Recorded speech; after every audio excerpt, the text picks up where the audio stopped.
walaalayaal waxay nagu soo dhow Ramadaan cidii Ilaahay uu gaarsiiyay waqti yar oo kooban baa ka dhiman ugu badnaan 3 maalmood waxay noo soo urayeen nasiimkeedii iyo carafkeedii iyo udgoonkeedii baynu dareemaynaa qofkii Allah waafajiyo Ramadaan waa fursad aad u qaaliya oo qofka cibaadada u heelan uu jeclaysanayo inuu ka naxay waxa u baahan inay dib eegno sanadii hore iyo ramadaanadii hore inta dadii nala joogay ehel leh asxaab leh macaarif leh dad dib u tiriso waad yaabi alaabta bad iska soo xidhxidhanoo adaguna ama inaguna kuyuugaa baynu isu sii diyaarin doonaa waliba ayaamahan dambe sida loo soconayay waa 10 iyo cibro wax lagu cibro qaatana geerida u mudan qofka isag joogteen ama isku ag tukanayseen ama isku shir fadhideen ama isku xaafada haydeen markuu libdhuu qarsoomaanu soo noqonayn adigu maxaad sugaysaa meesha hadaba mudnayda laga sahay qaadanayo waa Ramadaan waxa la sahay qaadanayaana waa camal ee daaraha iyo dunyada maaha marka fursadda qiimaha badan ee qaaliga ah fadligeedii waxa laga faa'iidayo baynu ku soo koobsan doonaa insha Allah 8 arrimood oo inagu filaan doona arinta oo horeysa waxa weeye bishani waxay leedahay khusuusiyaad waxyaabo dheeraada bisha dhexdeeda insha Allah hadaynu gaadho waynu ka sii warrami laakiin ilaa 7 arrimood ayaa xadiidkan uu sheegaya nabiga calayhi salaatu wasalaam waxa uu ku xusay xadiidkan oo saxiix ah dadka isagoo u bushaareynaya bishana tarxiibinayo soo dhaweynaya wuxuu oran jiray qad jaakum shahru ramadaan waxa idin yimi bishii ramadaan shahru mubaarak wa bil barakaysan marka ramadaan kariim iyo ramadaan mabruuk midna inaan la oranayn ba xadiidka laga faa'iideysanaya la oranaya ramadaanul mubaarak nabiga magaca u bixiyay mabruuk iyo mubaarak way kala duwan mabruuk waa waxa fadhiya la yiraahdo laakiin mubaarak waa shaygi barakaysna mubaarak bikasri raana maaha bikasri raadi la akhriyo la yiraahdo mubaarak waa qofkii wax barakaynay marka waa bil barakaysan kataba Allahu alaykum siyama waxyaabaha dheeraadka lati waa inay barakaysan tahay waa in soomkeedu waajib yahay oo bilaha kale taa way kaga duwanta bilaha kale soomkoodu waa sunni fihi tuftahu abwaabul janna albaabadii jannada la furaya in ka badan intii hore wa tuqlaqu fihi abwaabul jahim naaraha albaabadoodina waa xiraya wa tughallu fihi maradatu shayatin shayatintii madaxa adkaa dhibka inagu haya cibaadada inoo diidana dagaalka adkaana waa la xiraya lillahi fihi laylatun khayru min 1000 shahr ilaahay wuxuu habeenkan umada u dhaxdhigay habeen bishan u dhaxdhigay habeen ka fadli badan 1000 bilood man hurima khayraha faqad hurim nabi wuxuu leeyahay calayhi salaatu wasalaam bishan qofka laga calaf siijiyo laga qadiyo ee loo diido ee loo qadarin khayrka ay leedahay faraha badan kaasi waa calaf go'ay marka arrimahaas oo dhan buu nabigu ku yabohay calayhi salaatu wasalaam marka intaas oo arrimood kol haday bilihii kaga duwanta inaynu isha si gaar ah ugu haynaa oo inuu han weynaanaa wax weyn weey qodobka labaad waa sababaha lagu dhaafo dambiyada innagana waxay noogu darani waa dambigeena oo cid kale oo ilaahay ahayn oo inaga dhaafaysa aanay jirin rasuulku sallallahu alayhi wasallam xadiid waxa uu ku saxiix muslim ku sugan as-salawaatu al-khams wal-jumu'atu ila al-jumu'ah wa ramadaan ila ramadaan mukaffiratun lima baynahun majtunibat al-kaba'ir salaadaha shanta ah iyo labada jumce iyo labada ramadaan inta u dhaxdhaxaysa ilaahay wuu ku dhaafaa dambiga ana ramadaantii hore wixii ka dambeeyay ilaahay tanuu inaga dhaafay insha Allah ta'ala dambiyada waaweyn hadii laga durkabo nabigu dambiyada waaweyn waynu ka toobad keenayna arinta saddexaad ee bishani fadli ay leedahay si aynu ugu dhiiranayn u jeclaysano waxa kamida inuu soomkii noqonayo ilaahay hortiisa mid inooga ergeeya maalintaana aad baynu ugu baahannahay ilaahay inuu hor taagannahay cid inooga ergeyso alla ergadeeda uu aqbalayo nabigu calayhi salaatu wasalaam waxa uu ku yiri xadiis saxiix ah الصيام والقرآن يشفعان للعبد يوم القيامة صومك إيا قرآنك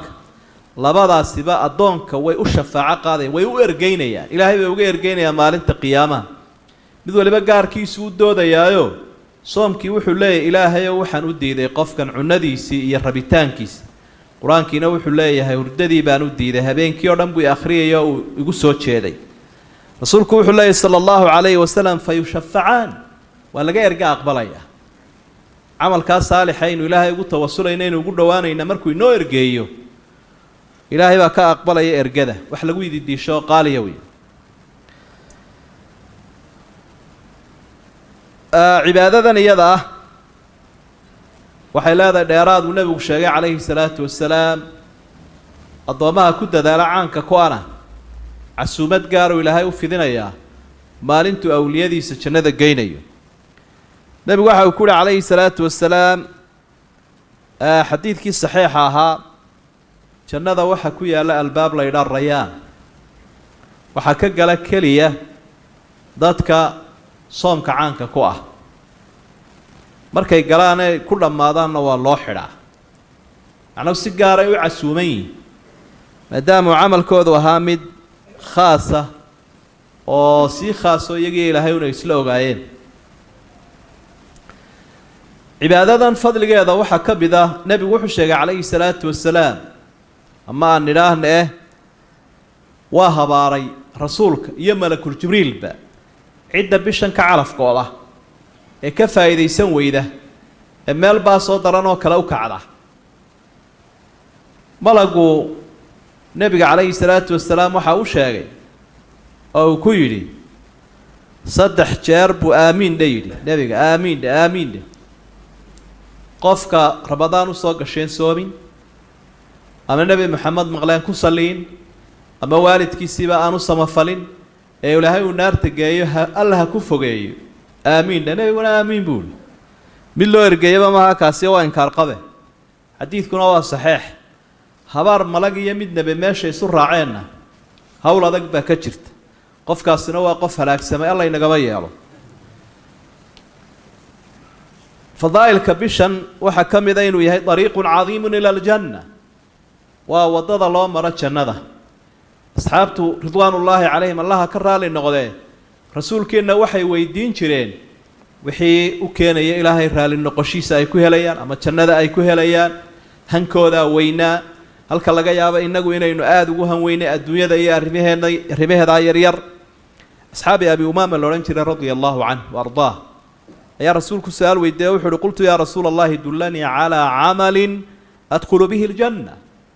anigu hal arrin baan ku weydiinaya amal aan ku galo jannada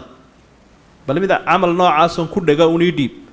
rasuulku sallallahu alayhi wasallam uu soo gaabiyay waxa uu calayka bisawmi fa innahu la mithla lah waxaad ku dadaashaa soomka wax la midiba ma jireen asxaabiga abi umaama la yiraahdo waxa uu ahaa la yura fi bayti dukhan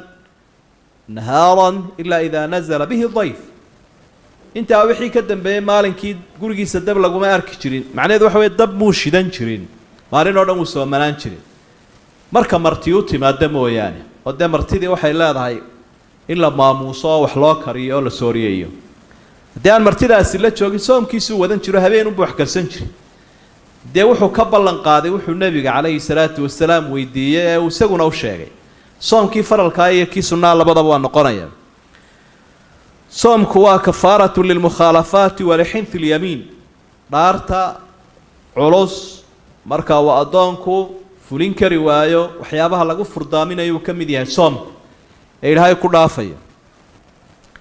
qofka dhaarta suuratul baayida ilaahay wuxuu ku xusay inuu bixiyo raashin iyo dhar la xidho intaaba haduu waayo ilaahay wuxuu faman lam yajid fa siyaamu 3 ayyaam ذلك كفارة أيمانكم واحفظوا أيمانكم إذا حلفتم حيابها هورا هدي ويدان waxa ku dadaashaan kafaara gudka dhaartu inuu noqdo 3 maalmood oo qofku uu soomo dhaartiina waxa idinka salabaynayo idinka safaynaya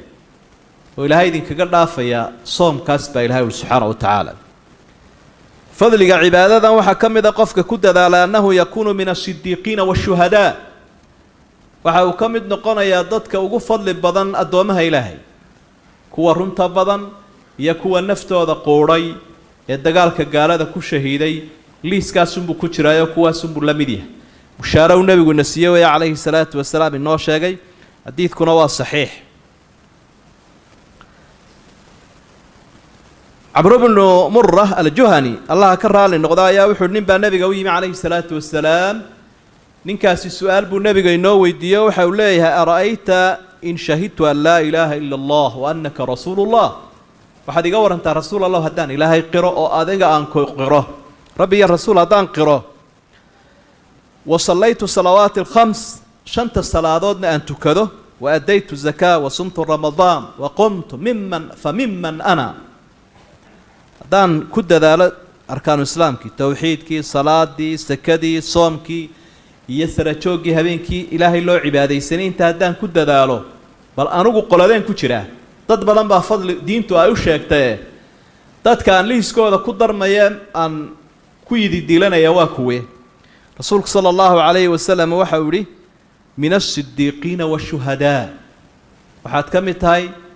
dadka ilaahay quraanka ku sheegay cid la tamaniyo oo la jeclaado oo lagu yidiisho iyagu u fiican kuwa runta badan iyo kuwa shahaadada liiskooda ayaa raacaysa ilaahay wuxuu waman yudici illaaha war rasuul fa ulaa'ika ma'a alladhiina an'ama Allahu alayhim min an-nabiyyiina was-siddiqiina wash-shuhadaa'i was-saalihiina wa hasuna ulaa'ika rafiiqa illa la rafiiqana kuwa u wanaagsan bulay qofka ilaahay adeecay ka tala qaatay nafta aan ka tala qaadan dadkaas uu raacaya jannada uu la galaya inahaas waxay ka mid yihiin fadaa'ilka bisha inagu soo aadan inagu soo fool aynu ilaahay ka filay inaynu ka sugayno inuu ina gaarsiiyo si nabad aynu u gaarsiiyo iyo caafimaad qab marka waxa kaliya inala gudbani waxa weeyaan inaynu guntiga giijasano oo bishan si wanaagsan aynu u waajahno soomkeeda iyo qiyaamkeeda iyo cibaadada qaybaha kala duwan in lagu akhriyo oo lagu dadaalo oo ehelka iyo ummadana lagu abaabulo sidii khayrka ay uga faa'iideysan lahaayeen waa fursad qiimo badan oo nafta lagu edbinayo caafimaadka ruuxda